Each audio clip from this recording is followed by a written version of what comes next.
patuloy ng binabaybay ni Bagyong Pepito yung karagatan, palayo pa dito sa ating kalupaan at huli itong namataan sa layong 145 kilometers west ng Sinait, Ilocos Sur. Taglay nito'y lakas ng hangin na 130 kilometers per hour malapit sa sentro at bugso ng hangin na umaabot sa 160 kilometers per hour. Ito'y kumikilos pahilagang kanluran sa bilis na 30 kilometers per hour at sa kasalukuyan po may kita nga natin dito sa ating satellite animation na bagamat yung sentro ni Bagyong Pipito ay binabaybay na po yung karagatan, is hagip pa rin ng rain bands nito itong area ng Northern Luzon maging yung ilang areas pa ng Central Luzon. So ngayong araw po yung mga areas na ito is makakaranas pa rin ng mga bugso ng mga malalakas na hangin and also ng mga pag-ulan at moderate to high risk pa rin na storm surge ngayong araw. And nakita po natin throughout this day po habang mas magiging palayo pa si Bagyong Pipito palabas ng ating area of responsibility ay unti-unti na pong aaliwalas yung panahon sa malaking bahagi po ng Luzon at ilang bahagi pa po ng ating bansa. At ayon nga dito sa ating latest forecast track analysis ni Bagyong Pipito, patuloy po itong kikilos generally west-northwestward ngayong araw at lalabas po ito ng ating area of responsibility ngayong umaga or mamayang tanghali. At may kita nga po natin dito sa ating forecast track muli po yung sentro ni Bagyong Pipito is nasa karagatan na, ngunit mapapansin po natin itong area ng yellow circle is hagip pa rin po itong area ng Northern Luzon at ilang bahagi pa ng Central Luzon kung saan ngayong araw nga po is makakaranas pa rin ng bugso ng mga malalakas na hangin and also ng mga pag-ulan at meron pa rin po tayong moderate to high risk na storm surge na dulot ni Bagyong Pepito. At dahil nga po dito, meron pa rin tayong nakataas na wind signal number 3 sa northern and western portions ng Ilocos Sur, northwestern portion ng La Union maging sa western portion ng Abra. Samantala, wind signal number 2 naman sa Ilocos Norte, rest of Ilocos Sur, rest of La Union, sa bahagi ng Pangasinan, rest of Abra, western portion ng Mountain Province, Benguet, northern portion ng Zambales, at wind signal number 1 naman po sa Apayao, Kalinga, rest of Mountain Province, Ifugao, western portion ng Cagayan, Nueva Vizcaya, northern and central portions ng Nueva Ecija, Tarlac at central portion ng Zambales. Kung saan yung mga areas na nabanggit po natin, lalong-lalo na yung areas under wind signal number 3 is patuloy pa rin pong makakaranas ng mga malalakas na hangin na dulot ni Bagyong Pepito. And in-expect po natin sa mga susunod na araw and within this day, ito pong mga areas natin under wind signals is unti-unti na pong mababawasan, ngunit muli po sa kasalukuyan meron pa rin tayong mararanasan na bugso ng mga malalakas na hangin sa areas nito. So patuloy pa rin pong pag-iingat para sa ating mga kababayan. Samantala sa mga pagulan naman po dulot ng outer rain bands ni Bagyong Pipito.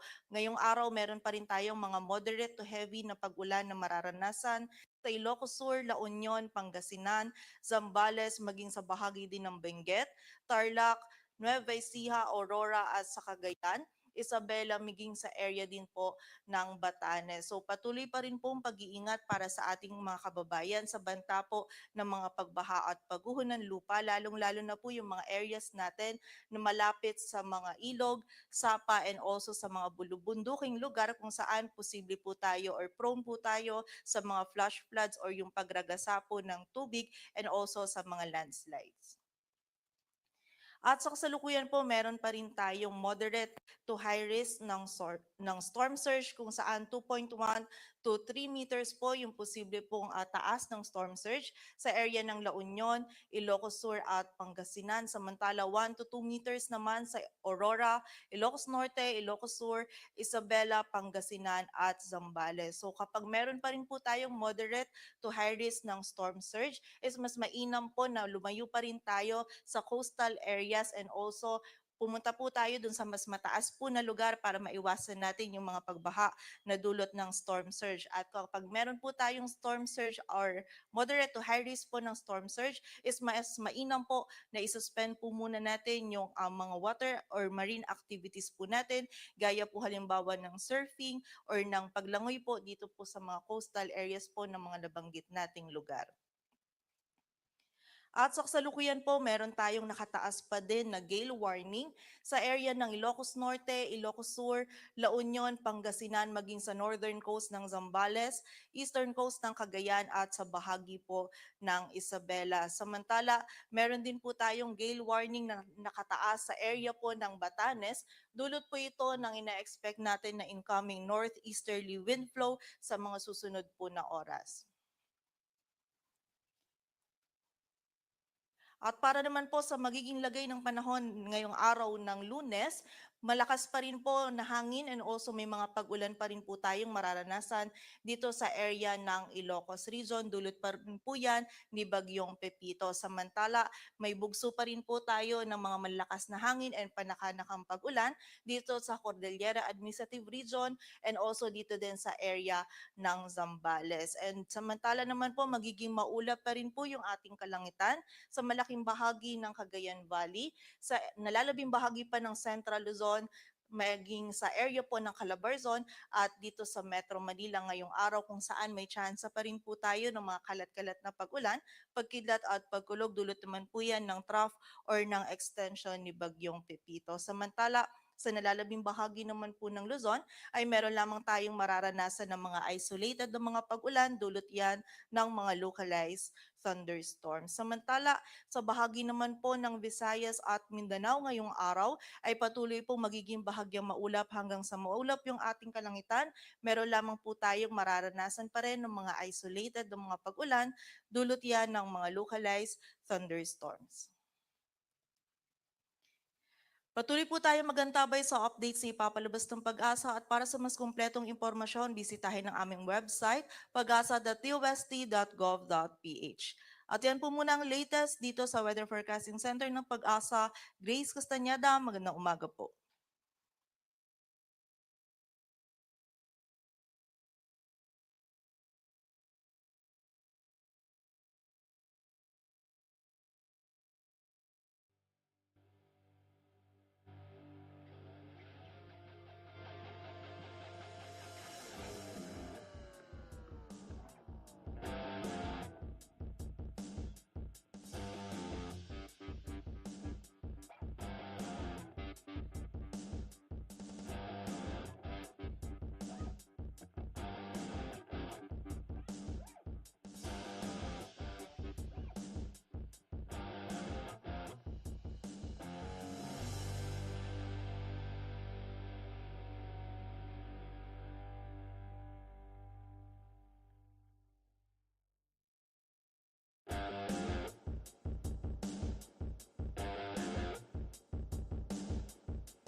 Magandang umaga sa ating lahat. Narito ang update ukol sa monitor natin na bagyo na si Typhoon Pepito. Sa kasalukuyan nga po ay patuloy ng binabaybay ni Bagyong Pepito yung karagatan, palayo pa dito sa ating kalupaan at huli itong namataan sa layong 145 kilometers west ng Sinait, Ilocos Sur. Taglay nito'y lakas ng hangin na 130 kilometers per hour malapit sa sentro at bugso ng hangin na umaabot sa 160 kilometers per hour. Ito'y kumikilos pahilagang kanluran sa bilis na 30 kilometers per hour at sa kasalukuyan po may kita nga natin dito sa ating satellite animation na bagamat yung sentro ni Bagyong Pipito ay binabaybay na po yung karagatan, is hagip pa rin ng rain bands nito itong area ng Northern Luzon maging yung ilang areas pa ng Central Luzon. So ngayong araw po yung mga areas na ito is makakaranas pa rin ng mga bugso ng mga malalakas na hangin and also ng mga pag-ulan at moderate to high risk pa rin na storm surge ngayong araw. And nakita po natin throughout this day po habang mas magiging palayo pa si Bagyong Pipito palabas ng ating area of responsibility ay unti-unti na pong aaliwalas yung panahon sa malaking bahagi po ng Luzon at ilang bahagi pa po ng ating bansa. At ayon nga dito sa ating latest forecast track analysis ni Bagyong Pipito, patuloy po itong kikilos generally west-northwestward ngayong araw at lalabas po ito ng ating area of responsibility ngayong umaga or mamayang tanghali. At may kita nga po natin dito sa ating forecast track muli po yung sentro ni Bagyong Pipito is nasa karagatan na, ngunit mapapansin po natin itong area ng yellow circle is hagip pa rin po itong area ng Northern Luzon at ilang bahagi pa ng Central Luzon kung saan ngayong araw nga po is makakaranas pa rin ng bugso ng mga malalakas na hangin and also ng mga pag-ulan at meron pa rin po tayong moderate to high risk na storm surge na dulot ni Bagyong Pepito.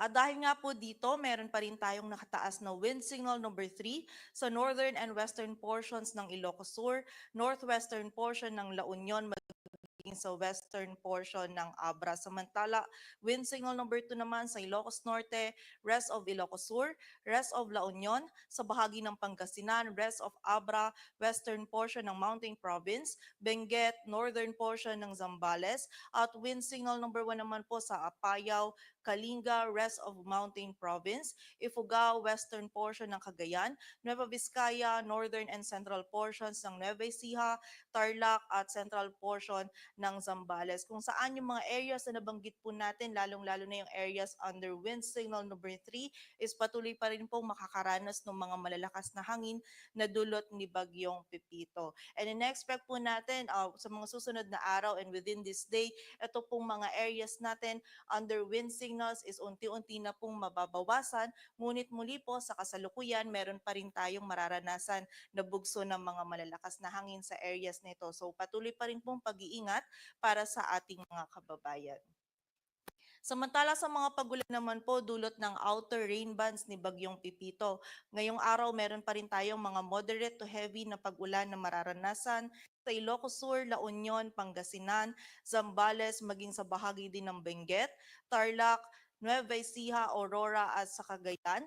Isabela, miging sa area din po ng Batanes. So patuloy pa rin pong pag-iingat para sa ating mga kababayan sa banta po ng mga pagbaha at pagguho ng lupa, lalong-lalo na po yung mga areas natin na malapit sa mga ilog, sapa, and also sa mga bulubunduking lugar kung saan posible po tayo or prone po tayo sa mga flash floods or yung pagragasa po ng tubig and also sa mga landslides.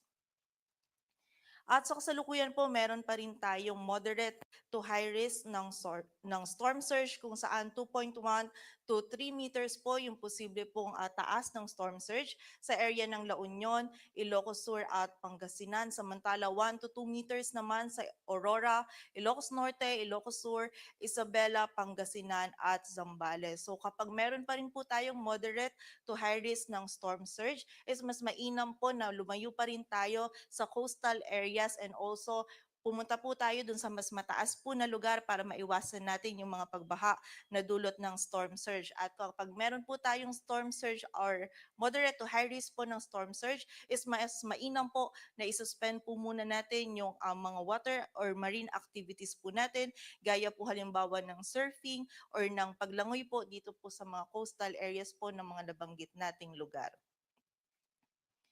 At sa kasalukuyan po, meron tayong nakataas pa din na gale warning sa area ng Ilocos Norte, Ilocos Sur, La Union, Pangasinan, maging sa northern coast ng Zambales, eastern coast ng Cagayan at sa bahagi po ng Isabela. Samantala, meron din po tayong gale warning na nakataas sa area po ng Batanes. Dulot po ito ng ina-expect natin na incoming northeasterly wind flow sa mga susunod po na oras. At para naman po sa magiging lagay ng panahon ngayong araw ng Lunes, malakas pa rin po na hangin and also may mga pag-ulan pa rin po tayong mararanasan dito sa area ng Ilocos Region. Dulot pa rin po yan ni Bagyong Pepito. Samantala, may bugso pa rin po tayo ng mga malakas na hangin and panakanakang pag-ulan dito sa Cordillera Administrative Region and also dito din sa area ng Zambales. And samantala naman po, magiging maulap pa rin po yung ating kalangitan sa malaking bahagi ng Cagayan Valley, sa nalalabing bahagi pa ng Central Luzon, maging sa area po ng Calabarzon at dito sa Metro Manila ngayong araw kung saan may chance pa rin po tayo ng mga kalat-kalat na pag-ulan, pagkidlat at pagkulog. Dulot naman po yan ng trough or ng extension ni Bagyong Pepito. Samantala, sa nalalabing bahagi naman po ng Luzon ay meron lamang tayong mararanasan ng mga isolated na mga pag-ulan, dulot yan ng mga localized thunderstorms. Samantala, sa bahagi naman po ng Visayas at Mindanao ngayong araw ay patuloy pong magiging bahagyang maulap hanggang sa maulap yung ating kalangitan. Meron lamang po tayong mararanasan pa rin ng mga isolated na mga pag-ulan, dulot yan ng mga localized thunderstorms. Patuloy po tayo magantabay sa updates ni Papalabas ng Pag-asa at para sa mas kumpletong impormasyon, bisitahin ang aming website pag-asa.tust.gov.ph. At yan po muna ang latest dito sa Weather Forecasting Center ng Pag-asa. Grace Castañeda, magandang umaga po.